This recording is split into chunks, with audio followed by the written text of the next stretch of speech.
When I told her not to travel with her male best friend, she posted, "Men think they own you." I said nothing. I just updated my status to single, canceled the wedding, and told her to find a new place. Then all hell broke loose. All right, Reddit. My fiance reconnected with her male college bestie and planned a weekend getaway with their group. When I refused, they called me insecure. So I called their bluff, went nuclear, and watched their whole group implode. Here's what went down. I am 29 male, a guy with a good career living downtown in a nice place.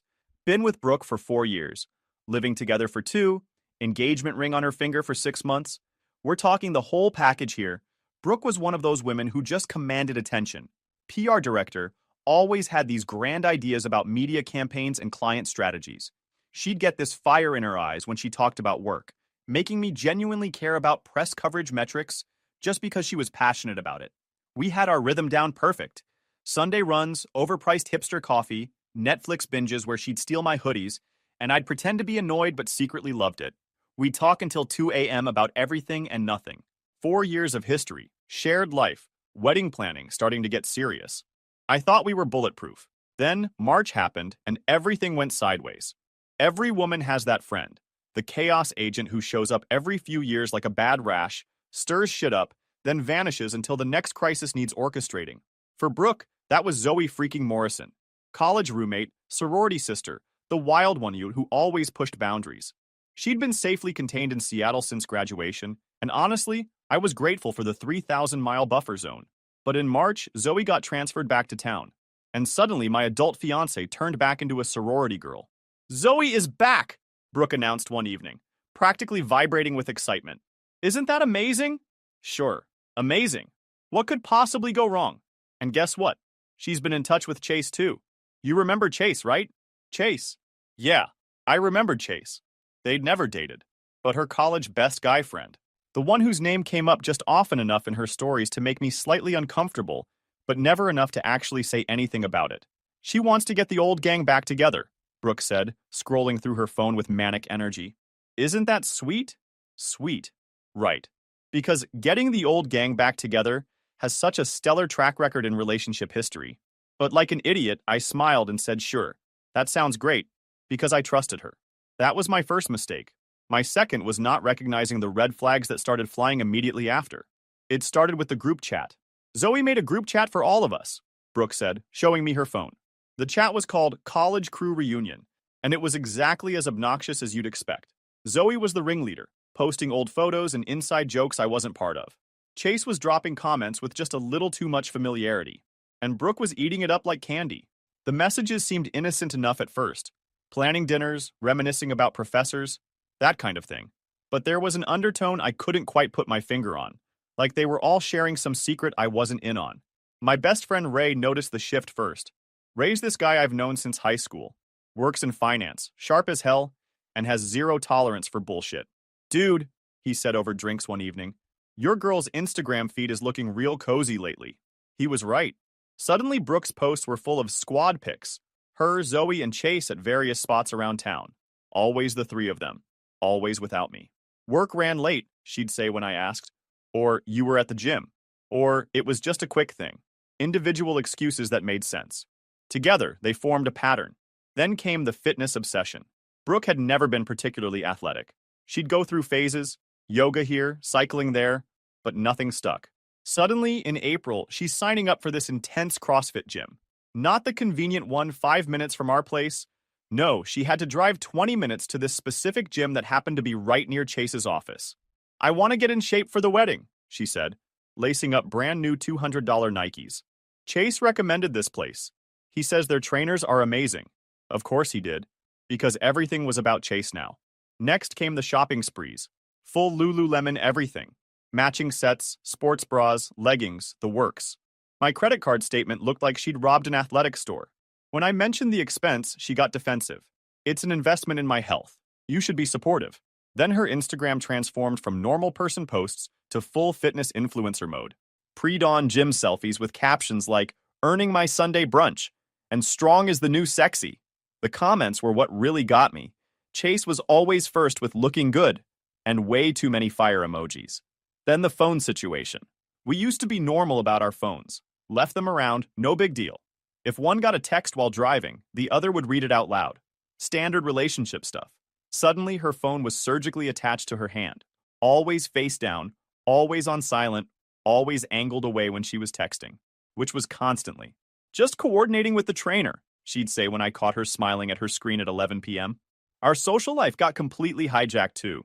We went from making plans together as a team to everything starting with, the group wants to, or Zoe suggested, or Chase knows this great place. Date nights got interrupted by group texts. Weekend plans got rearranged for whatever Zoe had cooked up. I went from being her partner to being the guy who tagged along when convenient. Ray was brutally honest about it during basketball one evening. Bro, he said, nailing a three-pointer. When's the last time you and Brooke did something alone? Actually alone, not alone until Zoe texted. I thought about it, really thought about it, and came up empty. That's what I thought, Ray said. She's got a new priority list, and you ain't at the top. Brooke's world had been completely reorganized around this college friend group, with Zoe as puppet master and Chase as co-star. I'd become a supporting character in my own relationship, but I convinced myself I was being paranoid, insecure, clingy, all the things guys get called when they notice their girlfriend's pulling away. Turns out, sometimes paranoia is just pattern recognition, and the pattern was about to become clear. The whole thing exploded on a Thursday night in May. We were at this Italian place, our spot, where we'd had our first official date, where I'd mentally rehearsed proposing about 100 times. I was excited, telling her about this project at work that could mean a big promotion, something I'd been busting my ass for months to land. She was half listening, scrolling through what I now know was the group chat, making those little huffing laughs at whatever brilliant commentary was being shared. So, if this presentation goes well next week, I said, trying to get her attention, I might be looking at senior developer by end of year. Mm-hmm, she said, still typing. That's great, babe. That's when her phone buzzed with a call. Zoe's name lit up the screen, and Brooke's whole face changed, like she'd been waiting for this call all evening. I should take this, she said, already standing. Right. She walked outside, and through the window I watched her pacing back and forth, gesturing animatedly. Whatever Zoe was telling her, it was big news. When she came back 5 minutes later, she was vibrating with excitement. Okay, so you know how Zoe has been planning something special for our reunion? I did not know that, but I nodded. Well, she just finalized everything. She booked us a weekend at this amazing resort in Napa Valley. Isn't that incredible? Us? Me, her, and Chase. The core three, just like old times. Just like old times. The core three. I wasn't part of this equation. And what about me? I asked. She paused, like she hadn't considered this possibility. Oh, well, it's kind of a college friends thing. You know how it is with inside jokes and shared memories. You'd probably be bored. Right. I'd be bored. At a romantic lakeside resort. With my own fiancé. When? Next weekend. Zoe got this incredible deal, but we have to book now or lose the spot. The same weekend we talked about maybe driving up to wine country for our own little getaway. So, I said, keeping my voice level, Zoe planned a weekend trip to a romantic resort for you and Chase, and somehow forgot to include your fiancé. It's not like that, Brooke said, but there was an edge creeping into her voice. Chase is like a brother to me. You know that. Brothers don't usually take their sisters to couples resorts in Napa Valley. Stop! It's not a couples resort. It's just a nice place. And Zoe will be there too. Zoe, who's been trying to recreate your college glory days since she moved back. That hit a nerve. What's that supposed to mean?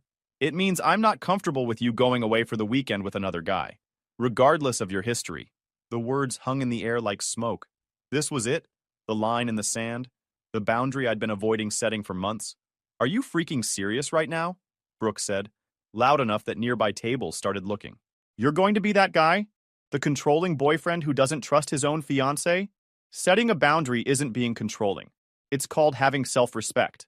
It's called being insecure, she shot back. Chase is my friend.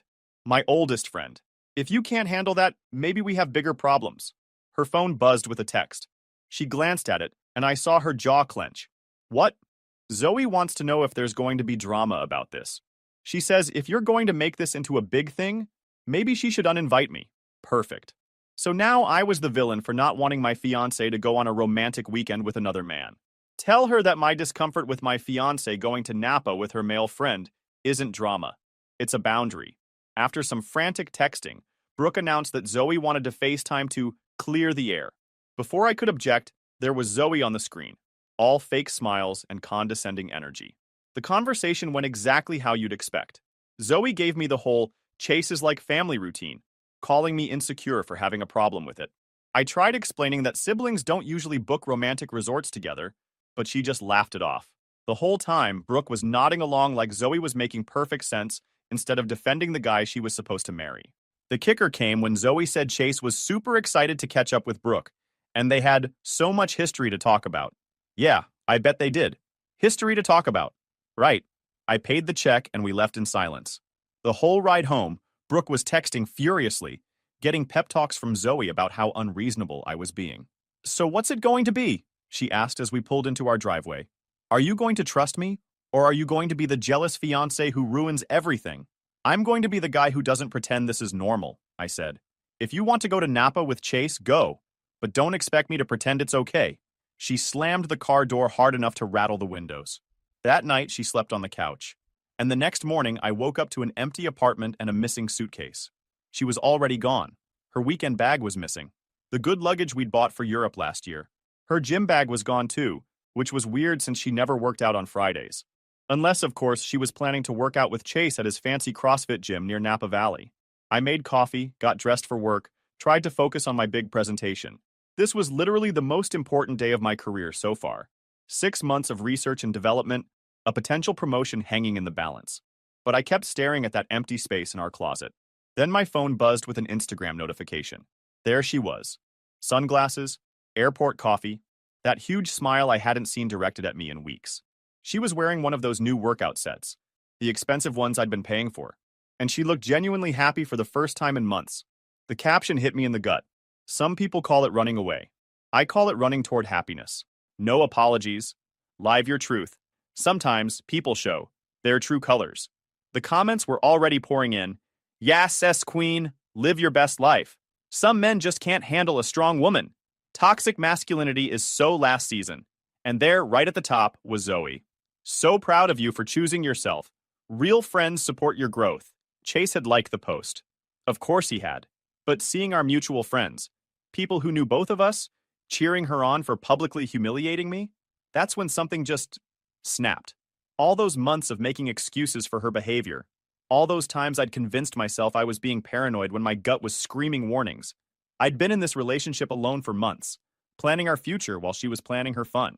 While I was thinking about marriage and houses and kids, she was thinking about college glory days and whatever fantasy she'd built up around Chase. I went to work on autopilot and absolutely killed my presentation. Turns out when you're running on righteous anger, you can accomplish anything. My boss pulled me aside afterward to say it was some of the best work I'd done. If he only knew I'd been mentally planning my breakup strategy during the Q&A. That evening, I called Ray. Dude, he said before I could even explain. I saw the Instagram post. What the hell? Yeah, so that happened.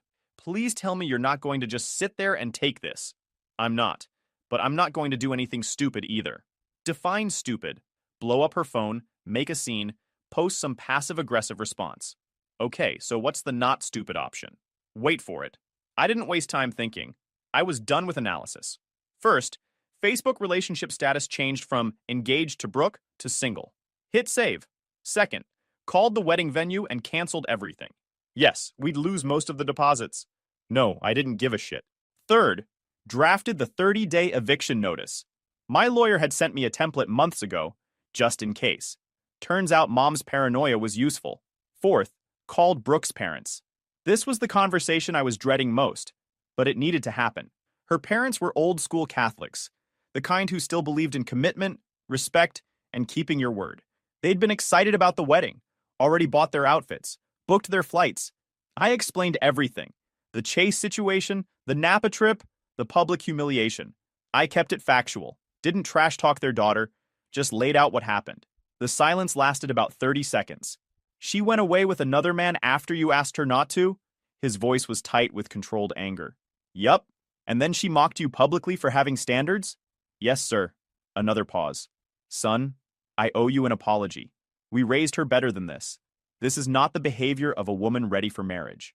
Her mother got on the phone after that, crying, apologizing for her daughter's behavior, asking if there was anything they could do. I told her the truth. Some things can't be fixed, only learned from. Then I turned off my phone and went for the longest run of my life. When I finally turned it back on that evening, it was like a small nuclear bomb had gone off in my notifications. 60 missed calls, 300 plus text messages, Instagram DMs, Facebook messages, even LinkedIn messages from people I barely knew. The messages from Brooke were a masterclass in emotional manipulation. What the hell is wrong with you? Change it back right now. This isn't funny anymore. I'm in Napa, you can't do this to me here. Answer your damn phone. Everyone is asking what happened. You're embarrassing me. The best message came from Zoe. Brooke is having a panic attack. Whatever game you're playing, it's not cute. She's supposed to be having fun, and you're ruining it with your jealousy. Grow up. In a panic attack. At the romantic wine country resort. While she was supposed to be having innocent fun with her brother-like friend Chase. I screenshot that message for posterity, then deleted the entire thread without responding. Sunday evening, while I was meal prepping and enjoying the first peaceful silence I'd had in months, my phone buzzed with an unexpected message. It was from Zara, a girl from my gym. We'd had maybe a dozen conversations over the past year. Casual stuff while waiting for equipment. Small talk about routines. She was cute, seemed smart. She hinted sometimes and had mentioned being single, but I'd never pursued it because, well, I was engaged. Hey, I saw on Facebook that you're single now. I hope everything's okay. If you ever want to grab coffee and talk, or just hang out with someone who won't ask a million questions, let me know. No pressure at all. I stared at that message for 5 minutes. That's really thoughtful of you, I wrote back. Are you free Tuesday evening? Absolutely. There's this new sushi place on 5th Street I've been wanting to try. 7 work for you? While Brooke was presumably trying to salvage her weekend getaway and explain why her fiancé had suddenly gone nuclear, I was setting up my first date in 4 years. Tuesday couldn't come fast enough. When it did, I was nervous as hell. I'd forgotten how to do this, how to talk to women outside the safety of a committed relationship. All my worrying was for nothing. Zara showed up looking effortlessly beautiful. Not Instagram filtered, not trying too hard, just naturally pretty in jeans and a sweater that actually fit her properly. We talked for 3 hours straight, about work, books, travel, completely random shit that made us both laugh. She asked questions and actually listened to the answers. When I told stories, she responded with her own, instead of immediately steering everything back to herself. She didn't check her phone once, not once. In 3 hours. I'd forgotten what it felt like to be heard in a conversation. So, she said over dessert, are you going to tell me what happened?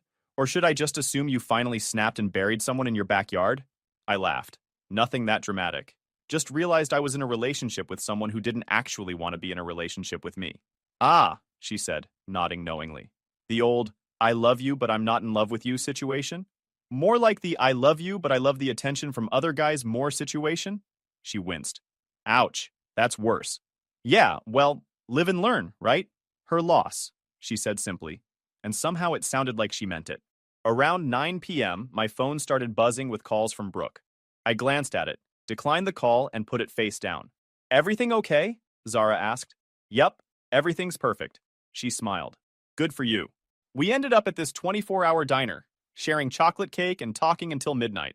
When we walked to our cars, she said, I had a really great time tonight. I hope we can do this again soon. Definitely, I said, and meant every word. When I pulled into my driveway, Brooke's car was there. She was sitting on the porch steps in full raccoon breakdown mode. Mascara streaked down her face, hair a mess, still wearing those expensive workout clothes that now looked wrinkled. You haven't talked to me in 4 days, she said, as soon as I got out of the car. You went to Napa with Chase after I specifically told you I wasn't comfortable with it, I replied, walking past her to unlock the door. And you didn't come back because you missed me. You came back because I embarrassed you. She followed me inside, switching tactics in real time from victim to angry. Where had I been tonight? Who was I with? The usual interrogation you'd expect from someone who just spent the weekend with another guy. Doesn't matter. We're not together anymore. That's when reality hit her. The whole, we live together, we have a life together speech started, but I cut it short by pulling out the formal eviction notice. Here, you have 30 days to find a new place. What the hell? Are you kidding me right now? You can't just kick me out. Then came the real bomb. I asked for the ring back. $8,000 isn't pocket change, and I wasn't about to let her keep it as a breakup trophy. She went through the whole cycle, disbelief, anger, and sobbing, finally twisted it off her finger and hurled it at my face, calling it cheap, despite 6 months of Instagram posts calling it her dream ring. That's when she completely lost it, throwing herself on the couch, sobbing like someone had died, hyperventilating between screams about how I was ruining her life. "This isn't happening," she kept repeating. "This isn't real. You can't do this to me." "I can, and I am."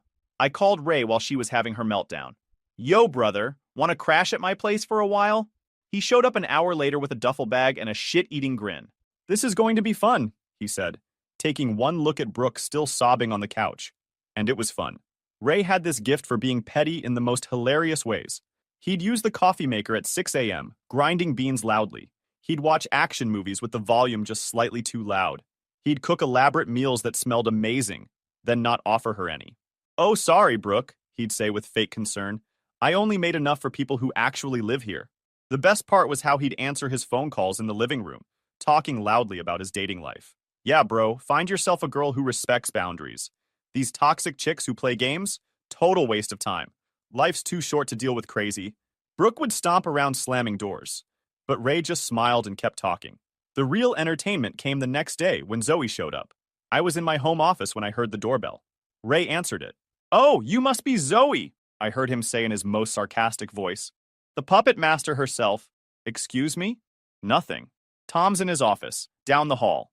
Zoe strutted into my office like she owned the place. All fake confidence and attitude. "We need to talk," she announced. "No, we don't. This whole thing is ridiculous. You're being completely unreasonable." I looked up from my laptop. "I'm sorry. Who are you to have an opinion about my relationship? I'm Brooke's best friend, and what you're doing to her is cruel. What I'm doing is having self-respect. Try it sometime." She planted herself in the chair across from my desk, like she was settling in for negotiations. "Look, Tom, I get that you're upset about the Napa thing, but you're overreacting. It was innocent." "Sure it was." She tried to bluff for another few minutes. When she realized I wasn't going to budge, she switched tactics. "Fine, but you can't kick Brooke out. She has rights. She has 30 days. That's what the law requires. This is her home. This is my apartment that I graciously let her live in. That arrangement is ending. You're being a vindictive asshole." That's when Ray appeared in the doorway. "Hey, Zoe, I think it's time for you to leave." "I'm not done talking." "Yes, you are." Ray stepped into the room, and even though he's not a big guy, there's something about his energy that makes people back down. "You orchestrated this whole shit show, got your friend to humiliate my boy publicly, and now you want to come into his house and make demands? Nah, you can't kick me out. Watch me." Ray grabbed her purse and handed it to her. "Door's that way. Use it." "Don't think it's over," she said, trying to maintain some dignity as Ray escorted her out. "Yeah, it is," I called after her. "And tell Brooke that her emotional support manipulator isn't welcome here anymore." The next morning, I woke up to my phone buzzing nonstop. Brooke had spent the night crafting her revenge narrative, posting it everywhere. Instagram, Facebook, TikTok, probably LinkedIn. The post was a masterpiece of manipulation. After 4 years together, my fiancé decided to end our relationship via Facebook status change while I was visiting friends.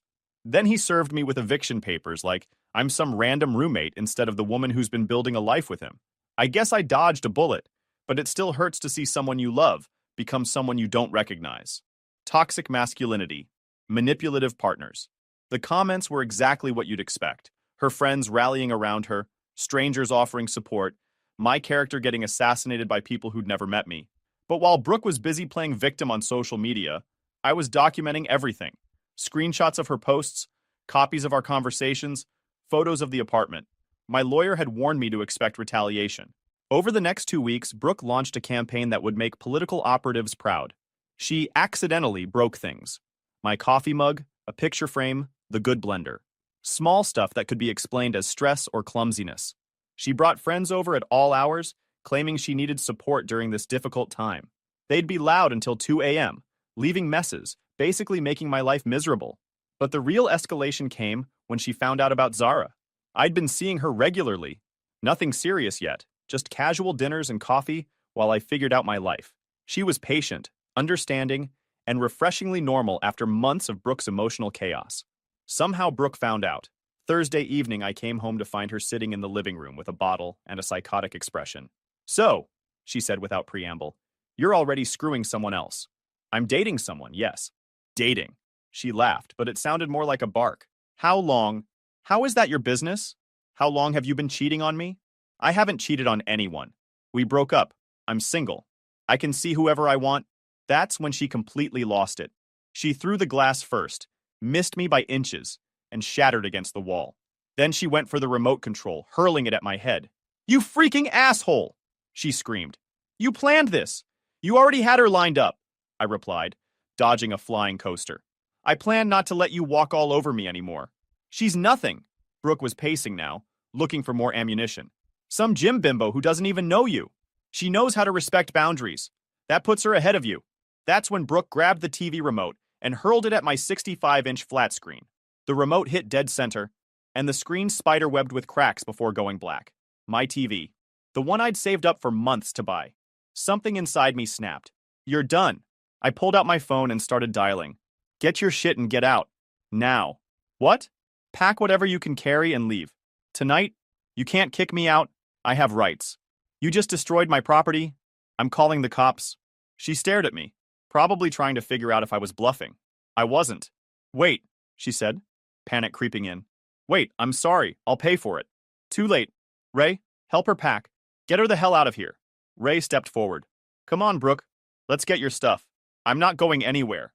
She tried to push past Ray, but he caught her wrists. "Yeah, you are," Ray said firmly. "The adult conversation portion of this evening is over." She struggled for a few seconds, then started crying. Genuine panic crying. "Please," she sobbed. "I have nowhere to go." "Shut the fuck up. You destroyed my TV." Ray helped her pack 2 suitcases while she alternated between crying and threatening to call her lawyer. I documented everything with my phone. The broken TV, her threats, her refusal to leave voluntarily. "You're making a mistake," she said, as Ray escorted her out with her bags. "You'll regret this. That bitch will never be better than me. None will love you like I did." Sure thing. I slept peacefully that night. Throughout the next week, Brooke was spamming pictures all over social media of her and Chase with captions like, "Know your real people." And sometimes you lose something to get something better. Zoe, of course, was hyping them up in the comments with Slay Queen and "I'm proud of you" bullshit. I just blocked them all. I had more important things to focus on. But the universe wasn't done delivering justice yet. One afternoon, my phone rang. Unknown number, woman's voice, professional but strained. "Is this Tom?" "Yes. This is Chloe from Smith's Associates. I think we need to talk about Zoe Morrison." Smith's Associates, Zoe's company, and Chloe was her supervisor. We met that afternoon. Chloe was sharp and direct. "I'll cut to the chase," she said. "Zoe has been using company resources for personal trips, booking hotels on the corporate account, using her company credit card for personal expenses, the Napa trip. Among others, yes. She claimed they were business retreats, team-building exercises, but when we looked into it," Chloe slid a folder across the table. "The only employees attending these business retreats were her and 2 external friends." The folder contained receipts, email chains, screenshots of the group chat where Zoe was coordinating everything. It was all there. The lies about business purposes, the personal use of company funds, the complete disregard for policy. "How did you find out?" Chloe smiled grimly. "Anonymous tip. Someone sent us detailed information about her activities, including dates, expenses, and evidence these weren't business-related. They also told us you might have some information to give us." I had a pretty good idea who might have sent that tip. Ray worked in finance and had connections everywhere. He'd been suspiciously smug lately when I mentioned Zoe. What happens now? Zoe is being terminated for fraud and misuse of company resources. We're also pursuing legal action to recover the misappropriated funds. But wait, the karma was just getting started. The next piece of cosmic justice came from an unexpected source. Chase himself. According to mutual friends, who were suddenly very willing to share gossip, whatever had happened in Napa hadn't gone according to Brooke's plan. Chase had brought a surprise guest to the resort, his girlfriend Christina, who he'd been dating for 3 months. The romantic reunion Zoe had orchestrated turned into an awkward weekend, where Brooke played third wheel while Chase focused on his actual girlfriend. The college fantasy she'd built up crashed into reality, and reality won decisively. But the best part was yet to come. Remember that group chat where they'd been planning behind my back and making jokes about my reaction? Christina had been added to it too. And Christina, being a normal human with functional boundaries, screenshot everything and sent it to Chase's ex-girlfriend Kate, who'd been wondering why Chase had suddenly become distant. Kate worked at the same PR firm as Brooke. She had opinions about women who interfered in other people's relationships. Monday morning, Brooke walked into her office to find HR waiting. Someone had sent them evidence that she'd been having inappropriate communications with clients' business partners. Chase worked for one of their client companies, and using company time to coordinate personal affairs. The company took a dim view of employees whose personal drama interfered with client relationships. Ray filled me in on the details over drinks that Friday. So let me get this straight, I said. Zoe got fired for fraud, Chase got dumped by his girlfriend, and Brooke got suspended from work? Brooke didn't just get suspended, Ray said with a satisfied grin. She got fired. Her supervisor had been looking for a reason anyway. Attitude problems, missed deadlines. The relationship drama was just the excuse they needed. How do you know all this? My buddy works in their HR department. The whole thing was a shit show. Brooke tried to claim discrimination, but when they showed her the screenshots of her own messages, Ray shook his head. She walked out crying. Meanwhile, my life was going better than it had in years. The promotion came through with a significant raise. Zara and I were taking things slow but steady. She was everything Brooke wasn't. Honest, supportive, respectful of boundaries, genuinely interested in building something real instead of chasing drama for entertainment. The apartment was peaceful again. I'd repaired the damage, upgraded security, created a space that actually felt like home instead of a war zone. Then the universe had one final act of poetic justice in store. Exactly 3 months after the Facebook status change that started everything, I got a text from Brooke. Can we please talk? I know I messed up. I miss you. I miss us. I showed Ray the message. You gonna respond? Yeah, but not how she's expecting. What's the plan? I grinned. Let me tell you. I texted Brooke back. Mel's Diner on 5th Street. Tomorrow at 7 p.m. You get 30 minutes. The next evening, I showed up 15 minutes early and grabbed a booth in the back. Ray arrived 10 minutes later, sat across the room with his phone ready to document everything. Brooke walked in at exactly 7 p.m., looking like she'd spent hours preparing. Hair done, makeup perfect, wearing that dress I used to love. She was pulling out all the stops for one last manipulation attempt. She slid into the booth across from me, hands shaking slightly, looking like she'd spent hours preparing for this moment. Thank you for agreeing to meet me, she said in that small, vulnerable voice I used to fall for. For 20 minutes, she delivered the full manipulation playbook. Sorry, therapy, personal growth, how Chase was just a scared attempt to avoid commitment. The works. She even grabbed my hand while explaining how she'd learned and grown and knew I was what she really wanted. The Chase thing had been a disaster, apparently. His actual girlfriend found out and realized he'd been lying to both of them. Sound familiar? Karma's a beautiful thing. I know I don't deserve another chance, she said, tears flowing on cue. But what we had was real. You're right, I said quietly. Her whole face lit up with hope. Really? I stood up, pulled out my wallet, placed a 10 on the table. Thanks for the show, I said. But the answer is no. I'm not taking you back. Not now. Not ever. Not if you were the last woman on Earth.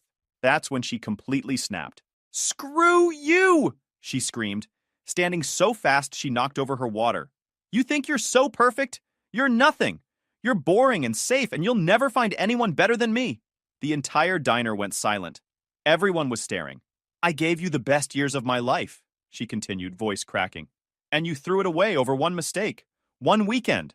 Ma'am, said the manager, appearing at our table, I need you to lower your voice or leave. This is between me and him. Not anymore. You're disturbing other customers. Time to go. You can't kick me out. Security, the manager called. 2 guys built like linebackers started moving toward our table. Fine. Fine.